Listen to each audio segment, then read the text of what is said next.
Hello, my dear students. Welcome back to our grammar lesson. Today, we are going to focus attention on two important things, okay? Then I'm going to share with you my presentation, okay? So here you have grammar from unit number 9 will be uh, precisely on linking words and present perfect clauses. Well, linking words are those that we use to join two different things, probably two phrases, two nouns, or in most of the time, two, uh, let's say, ideas in sentences. Okay? Then we have here, these are linking words that we will focus attention on uh, just as soon as we introduce the topic. And here you can see the second aspect that we are going to analyze. That is the present perfect participle, okay, or the present with ing as clauses, okay? So we have here the present perfect participle in the case of having visited, or just the present ing form in the case of walking, in this case slowly, or not being locked. Well, in this one, we have active, let's say, clause, and in this one, a passive clause, as you had studied before. Okay, well, let's start what we are going to analyze today in these, let's say, sentences. For instance, in this fragment, we can say Samuel looked at the dark green door at the end of the corridor. It was the one room that the professor had asked him not to enter. However, having visited every other room in the house, he was now obsessed by this last door. So just this fragment is enough.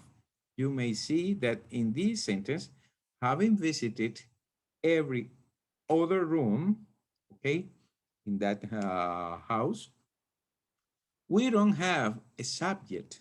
We don't have the person who is doing that action, but we know that it is Samuel because we are following every action that the writer is mentioning.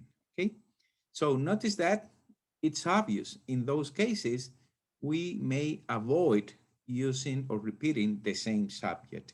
This is a technique that we use to structure new sentences. In this case, this is, as we have said, a perfect clause that we have to analyze how we do it and why. Okay, and let's concentrate on the linking words right now. Well, you know that linking words are words that we use to just join different things.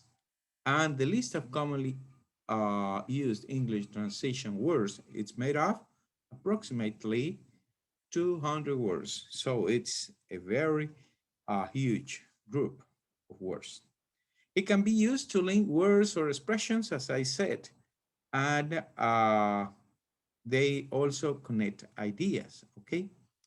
Then we can express in this, let's say, way we join different words or sentences, they can express uh, contrast or opposition or let's say addition or cause or effect, result. Well, those are the meaning of the linking words. That's why when we have a contrasted idea to the main clause, we just use this linking word with the constructing meaning, the contrasting meaning, so that we can obviously express our ideas clearly. Then let's see uh, briefly what these groups of linking words can, let's say, express. Well, we know that in the case of agreement or addition, well, the most important word and one of the most commonly used words in English is and. Okay, you have it here. And could be the main word in this group. But we also have words like also, in addition to, likewise, and sometimes we can see that they are either conjunctions or prepositions or adverbs. So linking words could also be prepositions, conjunctions, or adverbs. In the case of and, we have a conjunction. Well, let's see then other groups, and we are going to analyze how we can do this, okay? Well, transition phrases like but, rather, not only, but also, although, besides, at the same time, they can express opposition or contradiction, okay? Then, in this case, we may have, uh, as I said, one idea in the main clause and a different one, a totally different one in the subordinate clause. Then, let's see another group. We have the group for expressing cause, condition, or purpose. In this case, we have as, oh, that one, in order to, we studied that in our previous unit, with this intention, in as much as, due to, well, and some others, okay? You can see them providing that, given that, etc. Then we also have another group for examples or support, sometimes to give emphasis to some important ideas. In this case, we have phrases like, in other words, with attention to, significantly, explicitly, for example, in detail, for instance, those are expressions that we may use to add some examples or giving the idea of emphasis to the main clause. Then, in the case of effect, we may analyze those, then, accordingly, consequently, therefore. Those are expressions that we use to link ideas, and the connotation could be effect, consequence, or result. We may analyze these in subordinate clauses. And of course, let me just show you when we use these linking words, what we may express. Well, conjunctions, we use conjunctions to link two clauses together, okay? And they form a single one sentence, okay? A single sentence. For instance, he completed the race and set a new record, sorry. He completed the race and set a new record. So it means that the same person was perhaps in a marathon or in a, let's say, a race, kind of race like this, okay?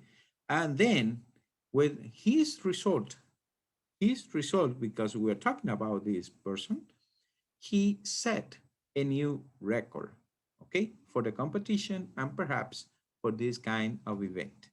Then some conjunctions can go either at the beginning or in the middle of the two sentences they join.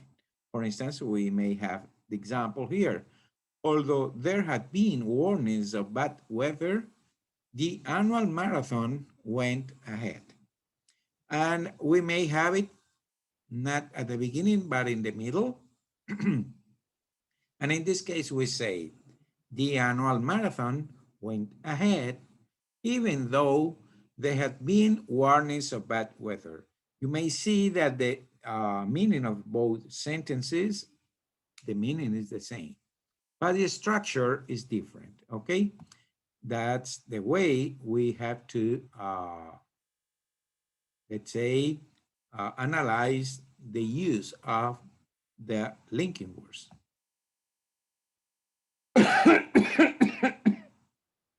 Then, sorry, uh,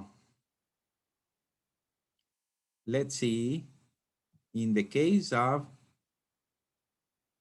let's see, in the case of conjunctions, what we have is just a word that coordinates, that join both sentences into a single one, okay? Those are conjunctions. Then adverbs, you know what adverbs are.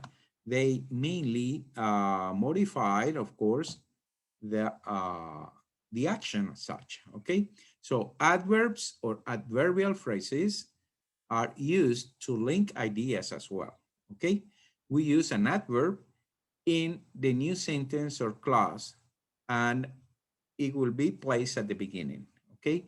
For instance, there was torrential rain. Consequently, more than half of the runners failed to finish. Or there was torrential rain, and consequently, more than half of the runners failed to finish. Of course, the way we place these linking words depends on the writer's intention or the speaker's intention, okay? So you are the responsible of using those phrases as linking words. Then we could also use prepositions, and we use prepositions or prepositional phrases before an ing form, okay? Or just a noun phrase. You know that because we studied that before. Then the example, in spite of repeated warnings of bad weather, the marathon went ahead. And here we have the warnings was the noun phrase we use after the preposition in spite of. And in the case of, we use a clause after a preposition or a prepositional phrase, we just place it, let's say, after a phrase, okay, that introduce the whole structure. For instance, the race went ahead. That's the first idea, no? Then, despite the fact that, notice this is the preposition, there had been warning of bad weather. So it's just similar to the use of conjunctions or the use of adverbs. Then what we have here is what we know uh, as linking words, okay? They can express contrasting ideas, the case of although, but, even though, or however, or despite, or in spite of, no? They can also express a reason or a result, as in the case of as, consequently, because of, well. You see, we may use conjunctions, adverbs, or prepositions for linking words or linking ideas, okay? So that was our first topic in grammar today. But let's continue with our presentation when we use the subordinate clause, okay?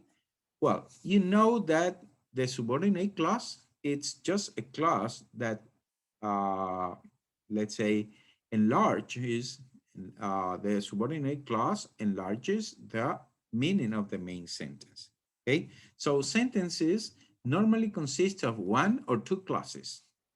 When there are two clauses, they can have two main clauses or a main clause and a subordinate clause. That's simple. You know that. When it is a main clause, we can join that to another main clause with conjunctions. Then we say the film finished and everyone left the cinema. Notice that here we have an idea, a complete idea. Everyone left the cinema. And here we have another complete idea, the film finished. But in the use of subordinate clauses, we have a main clause and a sentence which is not complete if we just place it in isolation. Let's see, you must watch this film. You have sense in this sentence. But when you say, when you get a chance, when you get a chance, what's going on when you get a chance? Notice that we need the previous sentence, that is the main clause. You must watch this film. Or this one is fantastic compared to that. When you say compared to that, you have no idea. It's not complete, okay? And then you need the main clause. Well, the main clause makes sense without a subordinate clause. You don't need a subordinate clause to make sense with that sentence. But the subordinate clause, you know that, necessarily needs a main clause, okay? The subordinate cannot stand alone. Then let's see what we have in this unit. Well, the subordinate clauses add meaning to the main clause. That's true. And we use it to give more information about the topic we are talking about. And in that case, we use it, for example, giving the reason why something happened, or to compare uh, one idea to another. Okay, so we use, as we said, those subordinate clauses with linking words. Okay, those that we had expressed before are conjunctions, adverbs, and prepositions. Then, in the case of a present or a perfect clause, we do not need to express the subject of the subordinate clause. Let's see, we use the participle clauses to describe actions that happen simultaneously or consecutively after the main idea. So when we use the present participles, that you know it's with ing form in the main verb, we just want to make a reference to time to the main idea. That is, in this example, when you say walking slowly up to the corridor towards the door, okay, he looked behind himself. We have a main clause, which is he looked behind himself, right? And another action that happened at the same time, that he was walking slowly up to the corridor towards the door. But notice that I said he was walking slowly up to the corridor towards the door, because I said another main clause. But if we join them together, we don't need to repeat the subject. That's why we can say he looked he looked behind himself, okay, while or walking slowly up to the corridor towards the door. We don't need to repeat that person, okay? Then we could also say it at the beginning, as we said, or in the middle. We may say it walking slowly up to the corridor towards the door. He looked behind himself. Or, as I said before, he looked behind himself, okay? Walking slowly up the corridor towards the door. The meaning is the same, right? Again, the desire of the speaker or the intention of the writer is the one that decides the position of those linking words and the use of the clauses. Another example, not having a key, he pushed hard on the door. Notice that in this case, we want to express a negative uh, clause, not having a key. That is, that person was not with a key or was not having a key at that moment. In which moment? When he pushed hard on the door. So notice that we're talking about actions that happen simultaneously, okay? Then, and when it is not at that precisely same moment, okay, we have one action first and the second after that one, we use the perfect clause, okay? So we may avoid a repetition of the subject because it is the same person, and then we place the perfect uh, clause, the perfect uh, time, expressing here uh, the use of the, let's say, the structure, in this case, having, that is the use of having, the verb that we use as an auxiliary have will take ing form, and then the main verb will be in its past participle form. This is the case of having visited every other room in the house. Remember, he was now obsessed by this last door. So notice that, of course, one action had happened prior to the other. Which happened first? Okay, the main idea. So he was now obsessed by this last door because he was visiting other rooms. Okay, so he had visited, that's the first idea. Notice that's why we use the perfect tense here. Okay, having visited every other room. All those rooms were visited before. That's the first action. And the second, well, now he wanted to visit the last one. So he was now obsessed with this last door. Okay, so the perfect participle, it's used to refer to an action that happened before. You know that. So they have a sequence in the way we express the ideas. And we can also, let's say, express this in the negative form as in the present clause. We can say, not having been in that room before, he didn't know what he would find. So the main clause of the sentence describes the most important event, and the subordinate clause will express, let's say, an additional idea. That's why we had used a linking word, and that's why in this case we are using a simple present clause with ing or a perfect present clause with ing. Okay, then, and notice that here you have the different possibilities. Not having a key, that's present. He pushed hard on the door, the main event.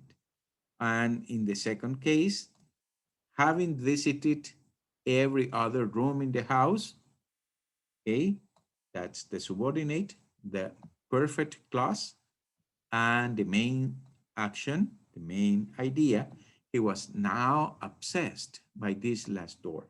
Okay, so in this one we have the main idea, the main event. that that's what we want to express. But notice that in this first example we have a parallel moment in time. Not having a key at that time, he pushed hard on the door at that time, the same time. But having visited every other room in the house, those actions happened before. The main idea, he was now obsessed by this last door. It's just the second action, okay?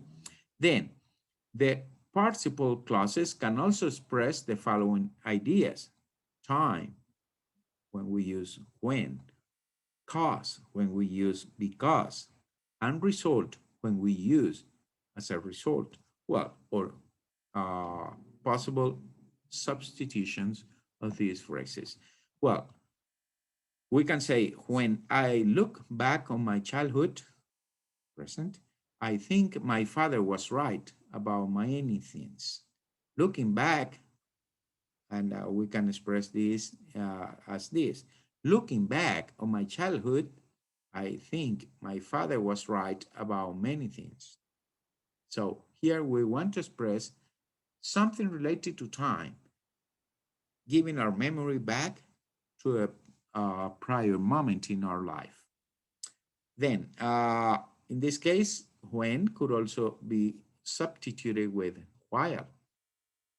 Well, in the case of cause, we can say because he was a doctor, he was naturally curious.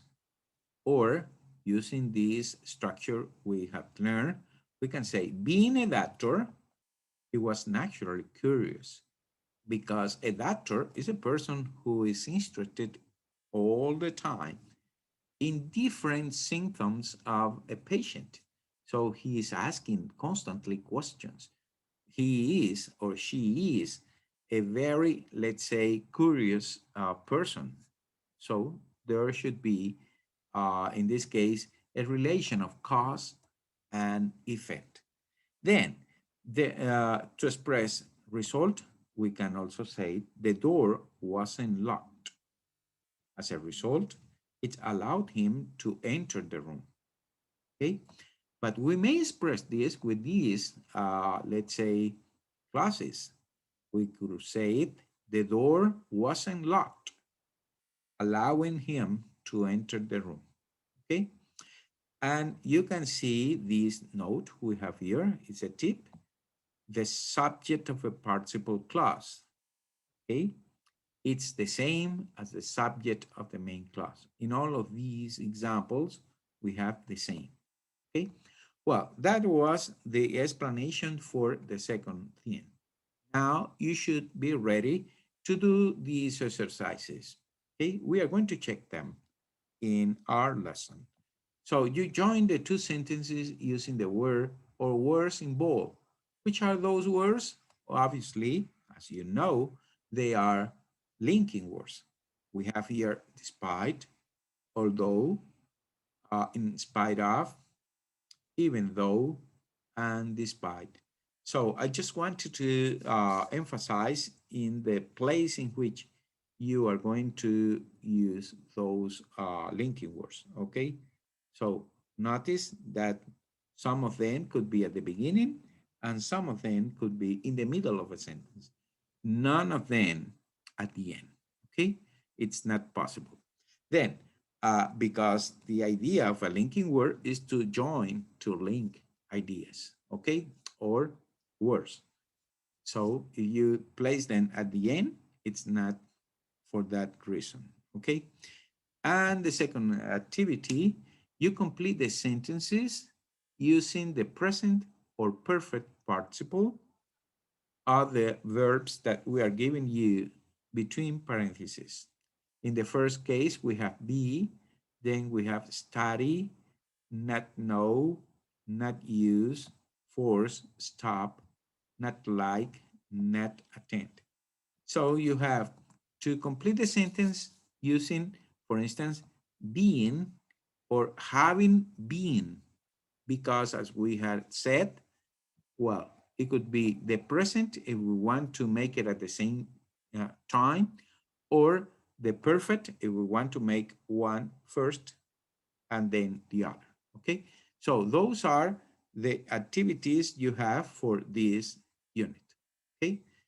Then I hope you can do all these activities and you can, of course, uh, have a good time during these weeks practicing English, okay?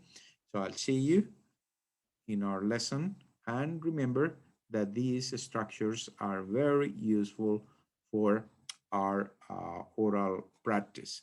Try to do it and do it constantly and you will improve. Okay, then that's it. Bye bye. I'll see you